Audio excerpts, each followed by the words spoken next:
Muling nanawagan ng isang transport group na aprubahan na ang 15 pisong minimum fare sa traditional na jeepney. Hindi na raw kasi makasabay ang mga tsuper sa malakihang taas presyo sa mga produktong petrolyo. Nakatutok si Bernadette Reyes. Kung kailan holiday mahina ang biyahe sa Kapa natapat ang mahigit piso at 50 sentimos na dagdag sa kada litro ng diesel. Mahigit piso rin sa gasolina at kerosene. Kaya ang ilang tsuper dumidiskarte na lang. Alala yung takbo, hindi kailangan yung hataw-hataw. Kasi pag ihataw mo, hataw din yung diesel. Kung saan yung mura, doon po kami pupunta.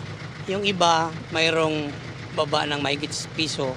Sa gasolinahang ito, nasa 58 pesos and 20 centavos ang presyo ng diesel.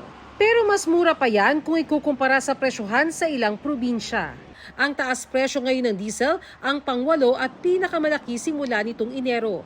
Ang gasolina naman, 11 beses nang nagtaas ngayong taon. Nagpa-full tank po ako, inabot po ng 300 po. Yun po. Dati po kasi nasa 245 lang, 230 yung full tank. Sinisipagan namin lalo para makadami po ng booking, lumaki po yung kita namin sa araw-araw po.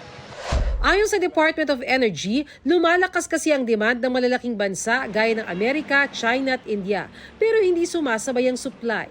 Unfortunately itong OPEC, mukhang tinitingnan nila ito na chance ma-stabilize yung price. Kaya in-extend nga nila hanggang June yung policy na huwag ibalik sa market yung plano nilang tanggalin na 2.2 million barrels of oil production per day.